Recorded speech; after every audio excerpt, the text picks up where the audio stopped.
¿Quién podría decir qué secretos callaban aquellas montañas?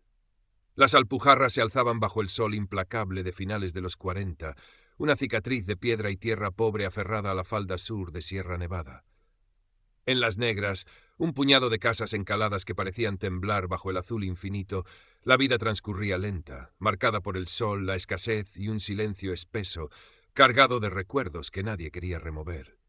Mateo conocía bien ese silencio. Lo llevaba pegado a la piel, en el surco prematuro de su frente, en la forma en que su mirada rara vez se detenía mucho tiempo en un mismo punto. Trabajaba su pequeño bancal con la obstinación silenciosa de quien lucha contra la piedra por un puñado de habas. La cojera leve en su pierna izquierda, recuerdo de metralla y huidas nocturnas que prefería olvidar, marcaba el ritmo desigual de su azada contra la tierra reseca. El aire olía a polvo, a tomillo quemado por el sol y a la pobreza digna de aquel rincón olvidado de España. Aquel día el sol golpeaba con saña. Mateo enderezó la espalda sintiendo el crujido de sus huesos. El sudor le empapaba la camisa raída. A lo lejos Julián, el viejo viudo, que era lo más parecido a un amigo que tenía en el pueblo, le hizo una señal con la mano desde su propio bancal. Mateo respondió con un gesto parco. Las palabras eran un lujo innecesario la mayoría de las veces. ¿Para qué hablar?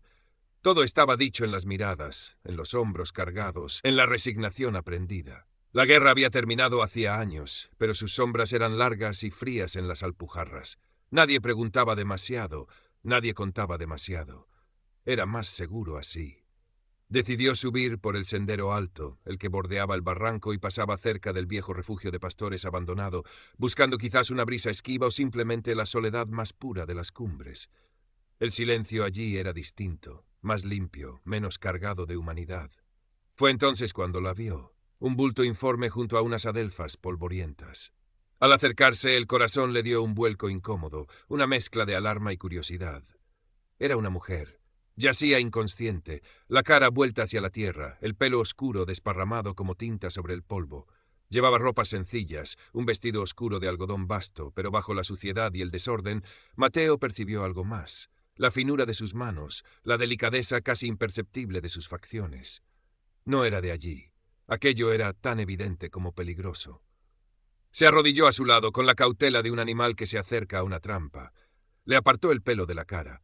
Era joven, hermosa a pesar de la palidez cerúlea de su piel y los labios agrietados.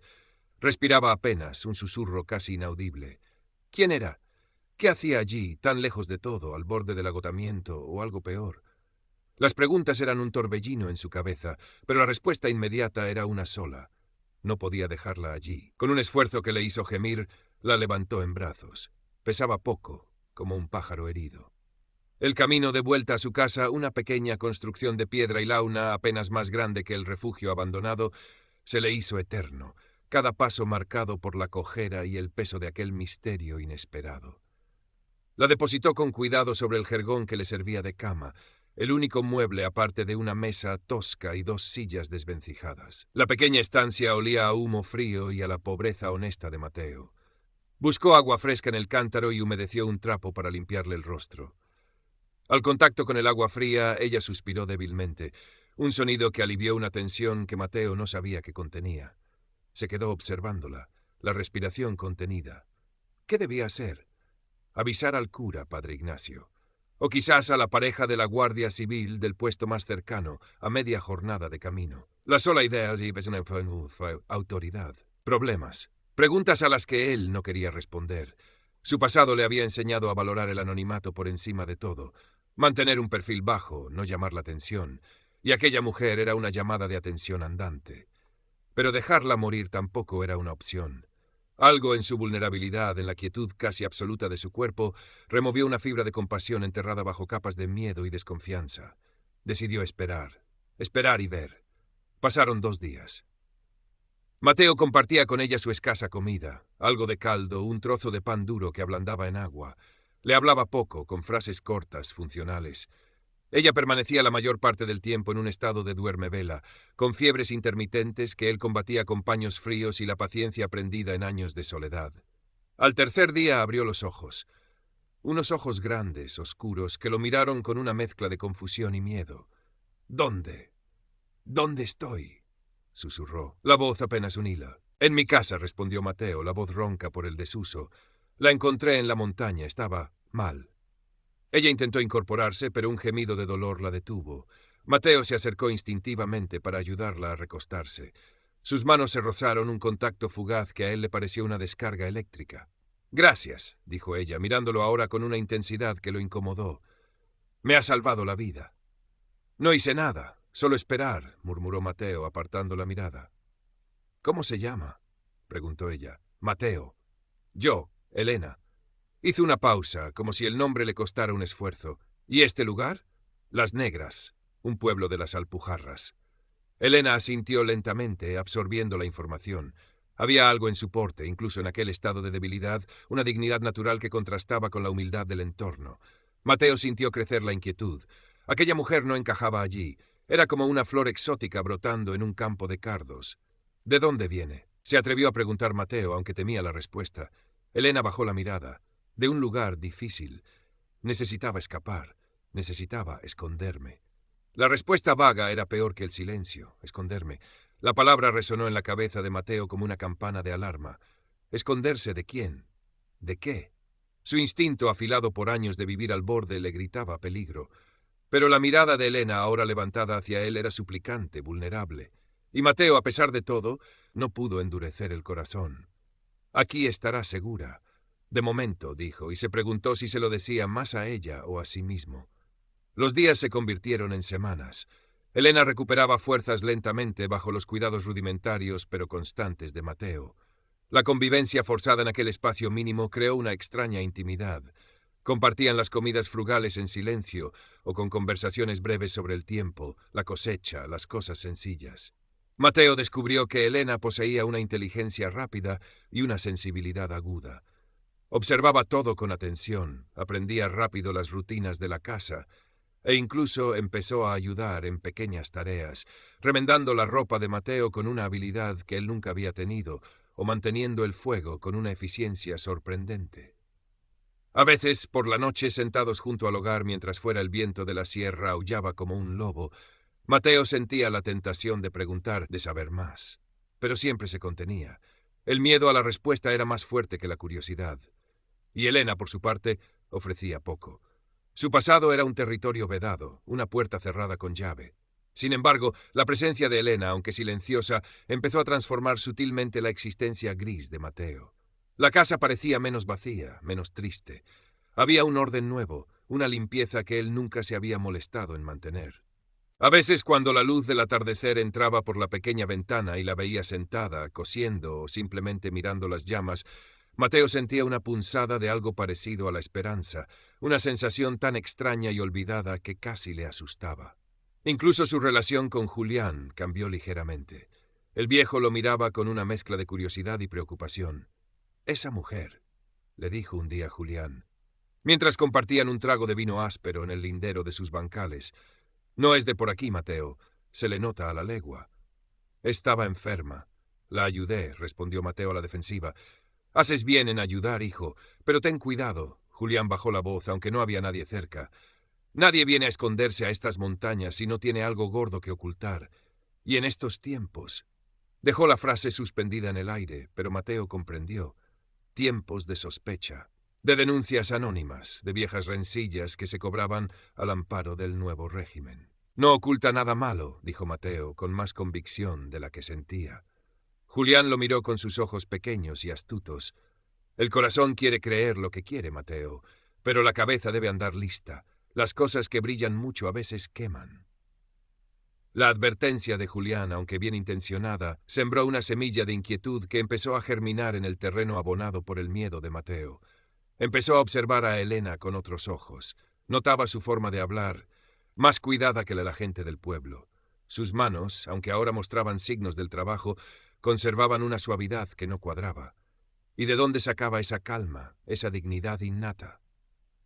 Un día, mientras Mateo estaba en el bancal, Elena bajó al pueblo, algo que hacía raramente y siempre con discreción.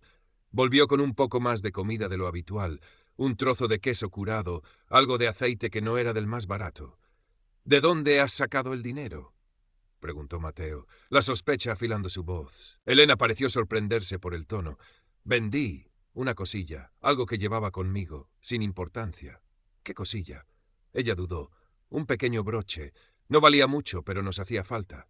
Mateo no dijo nada más, pero la duda se instaló. Un broche. ¿Qué clase de broche? ¿Y por qué no se lo había dicho antes? La sensación de que le ocultaba algo importante, se hizo más fuerte. Las semanas dieron paso a un mes, luego a otro. La presencia de Elena se había normalizado en la rutina de Mateo, pero la tensión subyacente persistía, fluctuando como la llama de un candil en la corriente. En el pueblo los murmullos habían comenzado. Las Negras era un lugar pequeño, y la llegada de una forastera hermosa y misteriosa que vivía con el solitario Mateo era comidilla inevitable. Las miradas se volvían más insistentes, menos disimuladas. Mateo las sentía clavadas en su espalda cada vez que bajaba a por provisiones. Las mujeres cuchicheaban en la fuente. Los hombres lo observaban en silencio desde la puerta de la única taberna del pueblo, un local oscuro que olía a vino rancio y a desesperanza. Padre Ignacio, el cura, también contribuyó a la atmósfera enrarecida. No mencionó a Elena directamente en sus sermones, pero sus palabras sobre las tentaciones que llegan disfrazadas, la prudencia ante lo desconocido y la manzana podrida que puede corromper todo el cesto, resonaban con fuerza en la pequeña iglesia encalada. Mateo, sentado en el último banco, sentía cada palabra como una pedrada dirigida a él. ¿Acaso el cura sabía algo? ¿O simplemente se hacía eco de las habladurías del pueblo? La incertidumbre lo roía por dentro. Un día ocurrió un incidente que avivó sus temporres. Mateo necesitaba comprar unas herramientas nuevas. Las suyas estaban desgastadas hasta el límite. No tenía dinero suficiente. Lo comentó en voz alta, más para sí mismo que para nadie, mientras remendaba una alpargata vieja. Elena lo escuchó. Al día siguiente le entregó una pequeña cantidad de pesetas, justo lo necesario. «Toma», dijo ella simplemente, «para las herramientas». Mateo la miró fijamente. «¿De dónde? Ayer no tenías nada». Elena sostuvo su mirada, aunque Mateo notó un ligero temblor en sus manos. «Tenía algo guardado, para una emergencia». «¿Guardado dónde?», insistió él, la voz áspera. «Eso no importa ahora, Mateo. Cómpralas. Las necesitas». Él cogió el dinero, sintiendo el calor de las monedas en su palma. Debería sentirse agradecido, aliviado. Pero en lugar de eso sintió una oleada de frío. ¿Guardado dónde? ¿Con qué derecho manejaba ella dinero así, como si nada? ¿Y si ese dinero era robado? ¿O algo peor? La idea se aferró a su mente como una garrapata. Poco después sucedió algo más inquietante. Una tarde, mientras volvían del río donde Elena había estado lavando ropa, vieron a lo lejos a una pareja de la Guardia Civil a caballo, subiendo por el camino principal hacia el pueblo. Era una visita poco frecuente, normalmente asociada a problemas. Al verlos, Elena palideció visiblemente y tiró de Mateo hacia un recodo del sendero, ocultándose tras unas chumberas hasta que los guardias pasaron de largo. «¿Qué pasa?», preguntó Mateo, notando el miedo genuino en los ojos de ella. «¿Los conoces?». No, se apresuró a decir Elena, recomponiéndose a duras penas. «Es solo que la autoridad me pone nerviosa». La excusa era débil, y Mateo lo supo. Nadie se escondía así de la Guardia Civil sin un motivo poderoso. La sospecha se convirtió en una certeza helada en su estómago. Aquella mujer huía de algo grave, y él la estaba encubriendo. La estaba metiendo en su casa, en su vida. ¿Qué pasaría si la encontraban allí? ¿Qué le harían a él por ayudarla?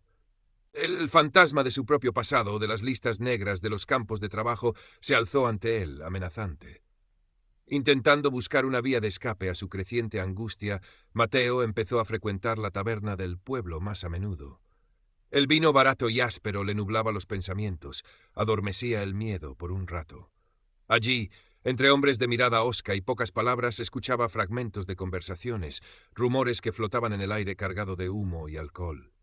Hablaban de maquis escondidos en la sierra, de contrabandistas, de gente que desaparecía, y a veces hablaban de forasteros sospechosos, de mujeres que traen la desgracia. Cada palabra parecía apuntar a Elena, a su secreto inconfesable. Elena notó el cambio en Mateo, su creciente osquedad, las noches que llegaba tarde oliendo a vino, la forma en que evitaba su mirada. Percibía la barrera invisible que él estaba levantando entre ellos, y eso la llenaba de una tristeza profunda y de un miedo distinto al que la había hecho huir. Una noche, mientras Mateo miraba las brasas del hogar con la vista perdida, ella se atrevió a hablar. siguiendo quizás aquel impulso que ya había intentado antes, el de tender un puente sobre el abismo de desconfianza que se abría entre ellos. «Mateo», dijo en voz baja, «¿pasa algo? Últimamente pareces preocupado, distante». Él levantó la cabeza bruscamente, sus ojos nublados por el vino y la sospecha. «¿Preocupado? ¿Por qué iba a estar preocupado? Quizás porque tengo a una desconocida en mi casa que no me dice quién es ni de qué huye». Elena retrocedió instintivamente ante la dureza de su tono. «Ya te dije, tuve problemas. Necesitaba irme». «Problemas. Todo el mundo tiene problemas», estalló Mateo, poniéndose en pie. El alcohol soltaba las amarras de su miedo, convirtiéndolo en ira. «Pero, ¿qué clase de problemas te hacen esconderte de la Guardia Civil? ¿Qué clase de problemas te dan dinero que aparece de la nada? Dímelo». «No puedo», susurró Elena, la voz quebrada. «Si te lo contara, te pondría en peligro a ti también. Es complicado». Intentó mostrarle algo, un pequeño objeto que sacó del bolsillo interior de su falda, quizás una fotografía doblada, un medallón. «Mira, esto». Pero Mateo apartó la mano de un manotazo, haciendo que el objeto cayera al suelo. «No quiero ver tus mentiras. No quiero tus secretos. Quiero saber la verdad». Elena lo miró, los ojos llenos de lágrimas y de una resolución herida. «La verdad es que me salvaste, Mateo, y que aquí, contigo por un tiempo, me sentí segura. Pensé que quizás...» Se interrumpió, incapaz de continuar. Recogió el pequeño objeto del suelo y se retiró a un rincón de la estancia, dándole la espalda. El intento de comunicación había fracasado estrepitosamente. La desconfianza de Mateo, alimentada por el miedo y el alcohol, había malinterpretado el gesto de Elena como una prueba más de su engaño. Aquella noche el silencio en la pequeña casa fue más denso y frío que nunca. Mateo durmió mal, atormentado por pesadillas en las que sombras sin rostro venían a buscarlo, arrastrándolo a él y a Elena hacia la oscuridad. El incidente marcó un punto de no retorno. Mateo se volvió más retraído, más irritable. Bebía casi todas las noches, buscando en el fondo de la botella un olvido que no llegaba. Elena, por su parte, se movía por la casa como una sombra silenciosa, sus ojos reflejando una tristeza resignada. La frágil conexión que habían construido se había roto, reemplazada por un muro de sospecha y miedo. Entonces llegó el golpe final. Una mañana, Mateo recibió una notificación oficial, un papel amarillento con un sello intimidante. Era una vieja multa por unos impuestos atrasados sobre la tierra, una cantidad ridícula, pero que, acumulada con intereses y recargos, se había convertido en una suma imposible para él. Le daban un plazo de un mes para pagar, o le embargarían el bancal, lo único que poseía en el mundo. La noticia lo dejó helado. Sabía que no tenía forma de reunir ese dinero. Era la ruina. Se sintió atrapado, acorralado, y en su desesperación, su miedo encontró un culpable fácil: Elena. Desde que ella había llegado, todo eran problemas, preocupaciones, miradas de reojo. Era ella, su presencia, su secreto, lo que había atraído la mala suerte, la atención de las autoridades. La lógica era retorcida, injusta, pero en su estado de angustia le pareció irrefutable. Elena vio la desesperación en el rostro de Mateo cuando le enseñó el papel, vio el pánico en sus ojos, la forma en que sus manos temblaban. Y a pesar del muro que él había levantado, a pesar de su hostilidad reciente, sintió una oleada de compasión. Sabía lo que aquel bancal significaba para él. Era su ancla, su única posesión, el símbolo de su lucha diaria. No podía permitir que lo perdiera. Esa misma tarde, mientras Mateo estaba fuera, sumido en su negra desesperación, Elena hizo algo que había evitado a toda costa. Buscó a un muchacho del pueblo que a veces hacía recados y le entregó una nota doblada y una pequeña cantidad de dinero, indicándole una dirección en Granada. Era un riesgo enorme, un movimiento que rompía la discreción que tanto se había esforzado en mantener. Pero no veía otra opción. 2 días después, justo cuando el plazo empezaba a ahogar a Mateo, llegó la respuesta. No directamente a él, sino a través del cura. Padre Ignacio lo llamó a la sacristía después de la misa del domingo. Con una expresión indescifrable, le entregó un sobre. Dentro estaba el recibo oficial de la multa, sellado como pagado, y una nota escueta sin firma. Deuda saldada, no haga preguntas. Mateo se quedó mirando el papel atónito. ¿Cómo? ¿Quién? Miró a Padre Ignacio, buscando una explicación, pero el cura se encogió de hombros. Un benefactor anónimo, supongo, un milagro, vaya usted a saber. Pero Mateo sí sabía, o creía saber. Solo podía haber sido ella, Elena. Con su dinero misterioso, sus contactos ocultos, había movido hilos, había intervenido de nuevo, demostrando un poder, una influencia que lo aterrorizaba. La resolución del problema, en lugar de aliviarlo, fue la gota que colmó el vaso de su paranoia. Aquella noche bebió más que nunca en la taberna. El vino agrio le quemaba la garganta, pero no conseguía apagar el fuego de su miedo. Volvió a casa tarde, tropezando en la oscuridad, el corazón latiendo con fuerza contra sus costillas. Encontró a Elena sentada junto al hogar apagado, esperándolo, la preocupación dibujada en su rostro a la luz de un candil tembloroso. «Mateo, ¿estás bien?», preguntó ella con suavidad. Él se tambaleó hacia ella, los ojos inyectados en sangre, el rostro desencajado por una mezcla de ira y pánico. «¿Bien? ¿Cómo voy a estar bien?», gritó, la voz rota. «Tú. Ha sido cosa tuya, ¿verdad?, lo de la multa». Elena no lo negó, lo miró con tristeza. «Tenías problemas, quise ayudar». «¿Ayudar?», se burló él con amargura. «O comprar mi silencio, o atarme más a ti, a tus secretos peligrosos. ¿Quién eres, Elena? Dime de una maldita vez quién eres». La agarró por los brazos, zarandeándola con una fuerza que la asustó. «Eres una espía, o una ladrona. Huyes de la justicia. Habla». Sus acusaciones eran un torrente de angustia, el reflejo de todos sus miedos acumulados, de su trauma, de la presión del entorno. No veía a la mujer que lo había cuidado, que había compartido su soledad, sino a la encarnación de la amenaza, del peligro que podía destruir su precaria existencia. «Mateo, me haces daño», sollozó Elena, intentando liberarse. «No soy nada de eso, solo quería ayudar. Por favor, suéltame». Pero él estaba fuera de sí. El alcohol, el miedo, la desesperación habían tomado el control. «Mentirosa, todos sois iguales», gritó, y en sus palabras resonaba el eco de viejas traiciones, de pérdidas sufridas en la guerra. «Vienes a traer la desgracia, lárgate de mi casa, lárgate». En el forcejeo, Mateo la empujó con violencia. Elena tropezó hacia atrás, golpeándose contra la pared. El golpe la dejó sin aliento por un instante, pero fue el terror en los ojos de Mateo, la furia ciega que lo consumía, lo que la hizo reaccionar.